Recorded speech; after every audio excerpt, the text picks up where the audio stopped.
Ready.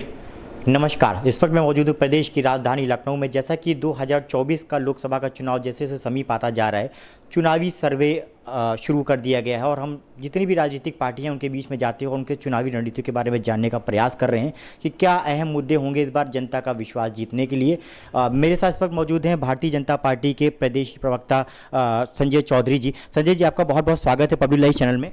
Sir, पहला सवाल तो ये है कि 2024 के इलेक्शन को लेकर के भारतीय जनता पार्टी किस प्रकार की रणनीति तैयार करेगी, क्योंकि अगर देखा जाए तो विपक्ष कहीं ना कहीं इसमें बहुत सक्रिय है और गठबंधन की तैयारियां बहुत जोरों पे चल रही हैं। देखिए, भारतीय जनता पार्टी अपने किए गए कामों के आधार पर जनता के बीच में जाएगी। आज उत्तर प्रदेश के अंदर कोई ऐसा गांव नहीं है जहां तक सड़क नहीं पहुंच गई, कोई ऐसा गांव नहीं है जहां फाइबर ऑप्टिकल नहीं पहुंच गया। हर व्यक्ति के पास शौचालय हो गया, लोगों के घर बेघर लोगों के छत की आवश्यकता की पूर्ति हो रही है, सिंचाई का सिंचित क्षेत्र बढ़ा है, लोगों के लिए 5 लाख का आयुष्मान कार्ड उपलब्ध कराया है जिसमें अपनी चिकित्सकीय सुविधाओं की प्रतिपूर्ति कर रहे हैं। हर घर तक बिजली पहुंच गई है और 2024 के चुनाव में पहुंचने के पहले उत्तर प्रदेश के हर घर तक नल से जल पहुंचाकर भारतीय जनता पार्टी आम लोगों की, गरीब लोगों की समस्याओं का समाधान करके चुनाव में जाएगी। और मुझे लगता है इसी आधार पर भारतीय जनता पार्टी को आम जनों का सहयोग मिलेगा और हम 80 की 80 सीट जीतने में कामयाब होंगे। संजय जी, अभी एक बड़ा चर्चा का विषय बना हुआ है इंडिया वर्सेस एनडीए, उस पर आपका क्या कहना है? देखिए, एनडीए आप कह रहे हैं, एन अलग है, डी अलग है, ए अलग है ना, ये आपका ही सवाल है। तो जिस आप INDA, एनडीए वर्सेस INDA होना चाहिए, तो मुझे लगता है कि आपका सवाल अपने आप में गलत है। मतलब आपने हमें गलत ठहरा दिया? नहीं, आप बताइए ना। NDA आप कह रहे हैं ना जी। NDA अलग अलग 3 शब्द हैं जी। नेशनल डेमोक्रेटिक अलायंस, ये इसका फुल फॉर्म ये है, तो इसीलिए कहते हैं इसे NDA, इंडा नहीं कहते हैं ना जी। तो वैसे ही जो अलायंस है उसके लिए आप कहिए INDA, ये दोनों में अंतर है। सर, जैसा कि गठबंधन जो देखा जा रहा है, विपक्ष जो है काफ़ी सक्रिय चल रहे हैं इसमें। आप देख रहे हैं कि बेंगलुरु से लेकर के देश भर में हर जगह पर जितने भी राजनीतिक दल हैं जो विपक्ष में हैं वो गठबंधन की तैयारी में जुटे हुए हैं। और जैसा कि अभी हमने भी देखा कि ओम प्रकाश राजभर जी के आने से आपकी पार्टी को, दारा सिंह जी के आने से पार्टी को कहीं ना कहीं मजबूती प्रदान भी हो रही है। क्या लगता है, विपक्ष मतलब मोदी बनाम विपक्ष हो गया है, तो क्या लगता नहीं कि एक तरफ जितना गठबंधन सक्रिय हो रहा है और एक तरफ मात्र मोदी जी का चेहरा है, उस पर कुछ चुनाव पे असर पड़ेगा? देखिए, 14 के चुनाव में भी यही विषय था, मोदी के खिलाफ ही विपक्ष था ना। 19 में भी यही था, मोदी के खिलाफ ही तो विपक्ष था ना। आज वो विपक्ष और कमज़ोर हुआ है उत्तर प्रदेश की राजनीति में, जो देश का सबसे बड़ा राज्य है और सबसे बड़ी संख्या में अपने सांसदों को चुनकर लोकसभा में भेजता है। पहले उस समाजवादी पार्टी के साथ बसपा थी जिसके पास 12.5% वोट था। आज उस गठबंधन से राजभर निकल चुके हैं, महान दल जा चुका है, बसपा उनके साथ नहीं है, तो उनका गठबंधन तो हर दिन और कमज़ोर होता जा रहा है। मुझे लगता है इसी कारण भारतीय जनता पार्टी 80 की 80 सीट जीतकर एक नया कीर्तिमान स्थापित करेगी।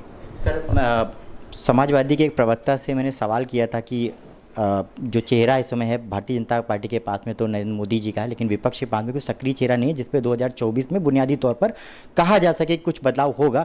तो उन्होंने कहा था कि मोदी जी की लोकप्रियता दिन प्रतिदिन कहीं ना कहीं कम होती जा रही है। ऐसा क्यों? देखिए, वे उनके तर्क हो सकते हैं, लेकिन हमने देखा है कि विधानसभा चुनाव के बाद लोकल बॉडी का इलेक्शन होता है। लोकल बॉडी के इलेक्शन में देखिए समाजवादी पार्टी की क्या हार होती है। पूरे के पूरे नगर निगम में समाजवादी पार्टी का रिजल्ट 0 सन्नाटा। ये रिजल्ट बताता है कि समाजवादी पार्टी हर दिन कमज़ोर हो रही है। इसीलिए डूबते हुए जहाज पर कोई रहना नहीं चाहता, तभी समाजवादी पार्टी के गठबंधन के साथी भी और उनके विधायक भी उनका साथ छोड़ रहे हैं। सर, जैसा कि कहा जाता है कि डबल इंजन सरकार इस समय चल रही, चाहे वो केंद्र में हो चाहे प्रदेश में हो, लेकिन महंगाई और बेरोजगारी एक बहुत बड़ी समस्या है जो कि केंद्र का भी मुद्दा है, उससे आप उसको आप नहीं अब मुकर सकते। तो बेरोजगारी और महंगाई पे क्यों नहीं आखिर बीजेपी काबू पा रही है? ऐसी क्यों नहीं रणनीति बना पा रही जिससे आम जनता कहीं ना कहीं महंगाई से तो त्रस्त है ही और बेरोजगारी से भी है? देखिए, आपको कंपैरेटिव एनालिसिस करना पड़ेगा। समाजवादी पार्टी की 5 साल की सरकार में 2 लाख रोजगार दिए गए। भारतीय जनता पार्टी की 6 लाख रोजगार हमने 5 साल में दिए। महंगाई की बात, जब विपक्ष जीतता है तो जीतने के बाद हिमाचल प्रदेश में क्या करता है? 6 रुपया डीजल पर टैक्स बढ़ाता है। पंजाब में जीतने के बाद करता है 3 रुपया डीजल पर टैक्स बढ़ाता है।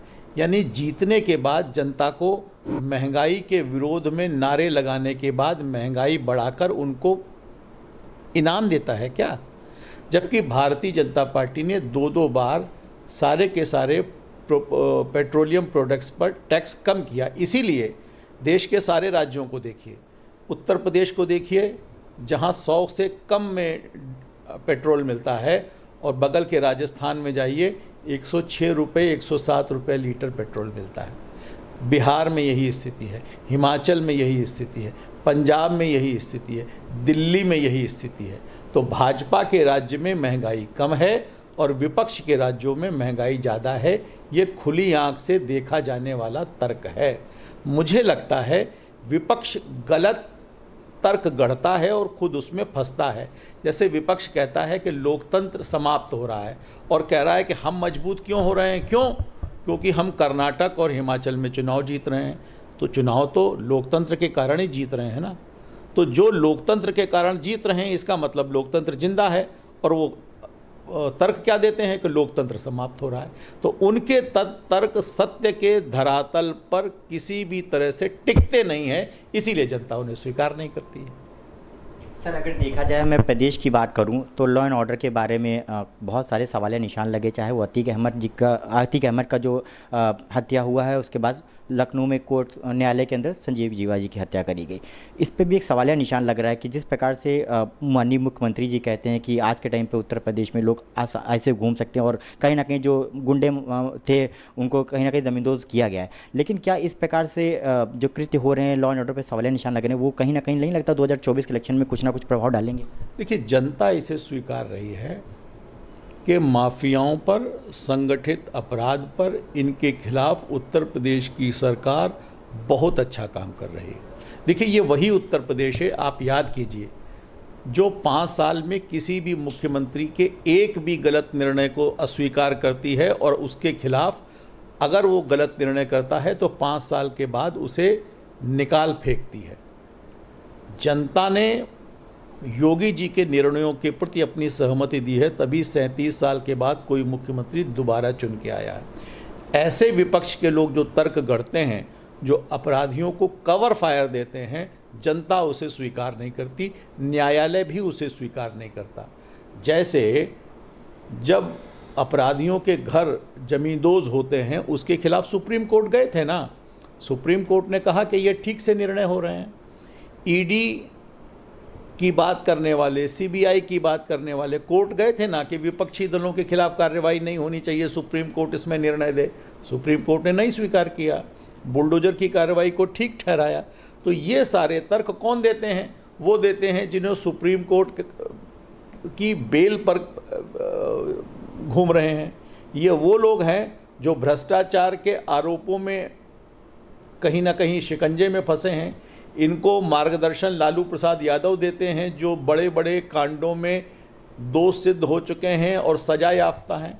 तो ऐसे लोगों का मूल चरित्र यह है। लेकिन भारतीय जनता पार्टी आज भारत दुनिया में 5वीं सबसे बड़ी अर्थव्यवस्था है। 9 साल की उपलब्धि है, हम 10वें नंबर पे थे।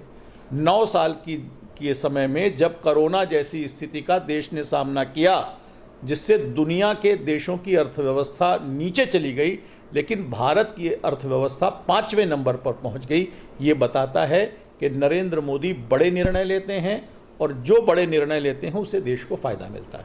सर एक अंतिम सवाल, जैसा कि उत्तर प्रदेश देखा जाए पिछले 2 महीनों में कहीं ना कहीं बिजली आपूर्ति से बहुत ज़्यादा तरस रहा है। गर्मी से तो महामारी मची रही है।